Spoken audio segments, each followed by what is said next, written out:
This is venkat@venkatraman.com. நீங்கள் mutual fund initiate பண்ணணும், இல்லை ரிவ்யூ பண்ணணும், ஆல்ரெடி ஒரு போர்ட்ஃபோலியோ வச்சுருங்க, ரிவ்யூ பண்ணணும்னா அந்த retirement-strategy.in அந்த வெப்சைட்டுக்கு போங்க. Go through that. உங்களுக்கு அதில் வேல்யூ இருக்குன்னு தெரிஞ்சால் மாத்திரம் மெசேஜ் பண்ணுங்கள். I will be happy to have a conversation with you. Okay, நான் குவாண்டோடைய மியூச்சுவல் ஃபண்டை வந்து நான் 2-3 மியூச்சுவல் ஃபண்டை நான் ரிவ்யூ பண்ணியிருக்கிறேன் அந்த 2 இயர்ஸில்.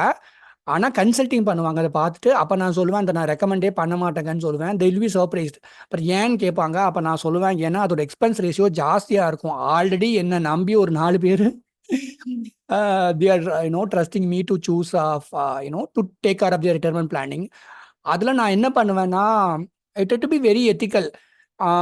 ஆல்ரெடி ட்ரஸ்ட் பண்ணுறாங்க, அவங்க வந்து எக்ஸ்பென்ஸ் ரேஷியோ 2%க்கு மேலே போகக்கூடாதுன்னு ரொம்ப ஸ்ட்ரிக்டாக இருப்பேன். 1.9 வரைக்கும் okay, between 1% to 1.9 okay, but அந்த 2% போடவே விட மாட்டேன். அந்த குவாண்டோட ரெகுலர் எல்லாமே எக்ஸ்பென்ஸ் ரேஷியோ மோர் தென் 2%னால நான் பர்சனலாக அது ஒரு காரணமாக அவாய்ட் பண்ணிக்குவேன்.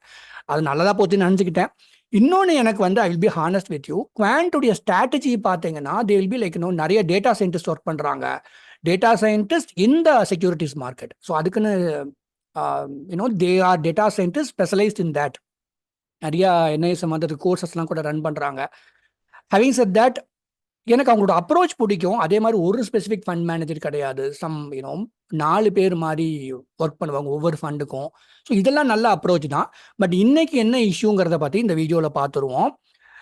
இன்ஃபேக்ட் வீடியோ போட்டிருக்கேன், ஆனால் ரெக்கமெண்ட் பண்ணுறதுங்கிறது அவ்வளோ ஸ்ட்ராங்காக இருக்கிறேன் நான். வாட் இஸ் ஃபண்ட் ரன்னிங்கும் பார்த்துருவோம். These are my other work. Okay, இதெல்லாம் ரீசெண்டாக நான் ஆட் பண்ண டிஸ்க்ளைமர். வீடியோ பார்த்து எதுவும் பண்ணாதீங்கன்னு அவ்வளோ எனக்கு பயந்து தான் அந்த மாதிரிலாம் இந்த டிஸ்க்ளைமர் போடுறேன். நான் ஆரம்பத்துலேருந்து நான் அதை ஃபாலோ பண்ணிட்டு இருக்கேன். Mutual fund investments are subject to market risk. Read all the scheme related documents carefully. மியூச்சுவல் ஃபண்ட் முதலீடுகள் சந்தை அபாயத்துக்கு உட்பட்டவை. Okay, thank you guys for your support. Okay, mutual ஃபண்டில் வந்து ஃப்ரண்ட் ரன்னிங் எப்படிலாம் நடக்கிறதுக்கு வாய்ப்பு இருக்குன்னு சொல்கிறேன். இப்போ ஒரு மியூச்சுவல் ஃபண்ட் வந்துட்டு தே ஹாவ் இன்டர்மீடியட்ஸ், டீலர்னு இருப்பாங்க. இவங்க நாங்கள் இந்த ஸ்டாக் வந்து நல்லா இந்த கம்பெனி நல்லா பெர்ஃபார்ம் ஆயிருக்கு, இந்த ஸ்டாக்கை நாங்கள் பர்ச்சேஸ் பண்ண போகிறோம். அப்போ மியூச்சுவல் ஃபண்ட் இன்வெஸ்ட் பண்ணால் ஒரு 10 crores to 100 crores மாதிரி இன்வெஸ்ட் பண்ணுவாங்க. ஸோ அப்போ அந்த ஸ்டாக்கோட அவங்க இன்வெஸ்ட் பண்ணதுக்கப்புறம் ஸ்டாக்கோட ப்ரைஸ் வந்து டக்குன்னு மேலே ஏறதுக்கு வாய்ப்பு இருக்குது. ஸோ இதை என்ன பண்ணுவாங்கன்னா, சம்ஒன் ஒர்க்கிங் இந்த மியூச்சுவல் ஃபண்ட் ஏஎம்சி, அந்த ஏஎம்சி என்ன பண்ண வாய்ப்பு இருக்குன்னா, நாங்கள் இந்த ஸ்டாக்கை வாங்க போகிறோம்னு சொல்லிட்டு அந்த இன்டர்மீடியேட் அந்த டீலர்கிட்ட சொல்லிடுறாங்க. அந்த டீலர் என்ன பண்ணுவான்னா, ஒரு they will purchase the stock beforehand. அந்த மியூச்சுவல் ஃபண்ட் அதில் வந்து ஒரு 10 கோடியோ 100 கோடியோ வாட் எவர் அது இன்வெஸ்ட் பண்ணுறதுக்கு முன்னாடி அவங்க முன்னாடியே வாங்கிடுறாங்க. இப்போ இதனால நமக்கு அஸ் அன் இன்வெஸ்டர் உங்களுக்கு என்ன பிரச்சனை வரும்னா, ஏன் ஒரு மியூச்சுவல் ஃபண்டில் இருக்கிற எம்ப்ளாயியோ மியூச்சுவல் ஃபண்டோ அதை பண்ணக்கூடாதுன்னா, ஆல்ரெடி ஒரு பெரிய பை ஆர்டர் போட்டு அதை வாங்குறாங்க. அப்போ மியூச்சுவல் ஃபண்டுக்கு வந்துட்டு தே வில் பி பேயிங் மோர். இந்த ஸ்டாக்கோட ப்ரைஸ் ஆல்ரெடி அன்னைக்கு ஏறி இருக்கும். அப்புறம் ஒரு 10 நிமிஷம் கழிச்சு தான் மியூச்சுவல் ஃபண்ட் வாங்குறாங்க. ஸோ நமக்கு வந்து அந்த ஷேர் வந்து ஒரு ரெடியூஸ்டு ப்ரைஸில் கிடைக்காது, நம்மளோட ரிட்டர்ன்ஸ் அது மூலிமா கம்மியாகுது. அது ஒரு காரணம். இது மியூச்சுவல் ஃபண்ட் பை ஆர்டர் போடும்போது. மியூச்சுவல் ஃபண்ட் அதே மாதிரி ஒரு ஸ்டாக் வந்து அந்த கம்பெனி சரியாக பெர்ஃபார்ம் பண்ணல, இந்த குவார்டர்லி ரிசல்ட் சரியில்லை, இல்லை ஓவராலாக அவங்க கவர்னன்ஸ் சரியில்லைன்னு சொல்லிட்டு ஒரு ஸ்டாக் விற்க போகிறாங்கன்னு பிளான் பண்ணிக்கலாம். அதை வந்து இன்டர்மீடியேட் என்ன தெரிஞ்சுட்டு அவங்க என்ன பண்ணுறாங்கன்னா, தே வில் அவங்க பொசிஷன்ஸ் அதுலேருந்து வித்ட்ரா பண்ணிக்குவாங்க. தே will be starting to sell it. இப்போ என்ன ஆகுதுன்னா, மியூச்சுவல் ஃபண்ட் வந்து ஒரு பெரிய அமௌண்ட்டை விற்க போகிறாங்க, அந்த பெரிய நிறைய நம்பர் ஆஃப் ஸ்டாக்ஸ் விற்க போகிறாங்க. அதை வந்து இன்டர்மீடியேட் தெரிஞ்சுட்டு அவன் ஃபஸ்ட்டு வித்துறான். அவன் ஃபஸ்ட்டு விற்றும் போது என்ன ஆகுதுன்னா, அந்த ஸ்டாக் ப்ரைஸ் ஆல்ரெடி இறங்கிடுது.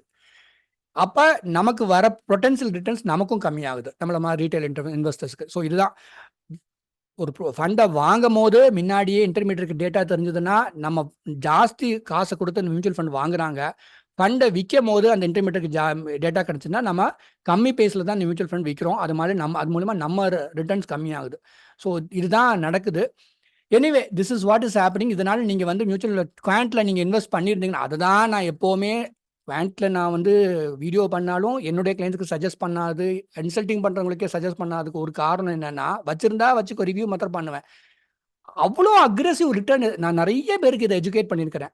ஒரு 13 to 15% தாங்க மியூச்சுவல் ஃபண்டோட ஆவரேஜ், ஒரு 12% தான் ஆவரேஜ். அதாவது எதிர்பார்க்கக்கூடியது 60%, 50%லாம் சொல்லுவாங்க. தெரியல ஒரு நாட்டோட எக்கானமி எப்படி குரோ ஆகுது. 7%, 8% ஜிடிபி growth அப்படின்னு சொல்கிறாங்க போன வருஷம். எந்த அளவுக்கு உண்மைன்னு தெரில, 6% தான் உண்மைன்னு நினைக்கிறேன். இதெல்லாம் கூட சொல்லக்கூடாது, நம்ம கவர்மெண்ட் சொல்கிறது ஆமாம் போடணும் நம்ம. எனிவே, அதோட கொஞ்சம் நல்ல ஒரு அதனால நமக்கு ஒரு 12% கிடைச்சா சந்தோஷப்பட்டுக்கணும். இந்த குவாண்ட் எல்லாம் நல்லா 40% 50% ரிட்டர்ன் கொடுத்ததுனால போய் இன்வெஸ்ட் பண்ண நிறைய பேர் மெனி என்ஆர்ஐஸ் அவங்க மியூச்சுவல் ஃபண்ட் போர்ட்ஃபோலியோ ரிவ்யூ பண்ணும்போது குவாண்ட்ல இன்வெஸ்ட் பண்ணியிருப்பாங்க. எனிவே இதுக்கும் இப்போ நான் பேச போகிறதுக்கும் இந்த குவாண்ட் மியூச்சுவல் ஃபண்டுக்கும் சம்மந்தம் இல்லை. இது நான் அந்த ஸ்டோரியை ஆட் பண்ணிக்கிறேன். லம்சமாக இன்வெஸ்ட் பண்ணணும்னு சொல்லிட்டு கிட்டத்தட்ட 4-5 அப்பாக்கள் என்ன கால் பண்ணிட்டாங்க. இது தனி வீடியோ அப்புறமா பண்ணுறேன். அதாவது பையன் யூஸில் இருக்கான்னு சொல்லுவாங்க, இல்லாட்டி இவங்களும் ரிட்டையர்மெண்ட் டைமில் இருப்பாங்க. ஒரு 30 லேக்லேருந்து 1 crore அண்ட் 2 பேர் அப்பாவுக்கு ஒரு நல்ல சிட்டிஸ் இருக்குது, 50 lakh to 1 crore இருக்குது, அதை இன்வெஸ்ட் பண்ணுங்கிறாங்க. இதை நான் அவ்வளோ சீக்கிரமாக பண்ண மாட்டேங்க. எகெயின் ஐம் ரிப்பீட்டிங், இந்த குவாண்ட் மியூச்சுவல் ஃபண்ட் ஈஸிக்கும் இதுக்கும் சம்மந்தம் இல்லை. லம்சமில் நான் தனி வீடியோ பண்ணோம். நான் பட் இனிமே இந்த ஸ்லைடில் நான் பேச ஆரம்பிச்சிட்டேன். இது 2 விதமாக நான் பண்ணுவேன். எக்ஸப்டே பண்ணிக்க மாட்டேன், நான் அவ்வளோ சீக்கிரமாக இன்வெஸ்ட் பண்ண மாட்டேன். நான் ஃபர்ஸ்ட் ஆஃப் ஆல் லிக்விட் ஃபண்டில் போட்டு இது சிஸ்டமேட்டிக் ட்ரான்ஸ்ஃபர் பிளான் மாதிரி போடலாம். ஏன்னா கவர்மெண்ட் எவ்வளோ ஸ்டேபிளாக இருக்குன்னு தெரியல. அதனால் I will be very very very careful. கிளைண்ட்டுடைய காசு நான் இன்வெஸ்ட் பண்ணி என்னுடைய காசை இன்வெஸ்ட் பண்ணால் எவ்வளோ கேர்ஃபுல்லாக இருக்கணும் அந்த மாதிரி பார்த்துக்குவேன் நான்.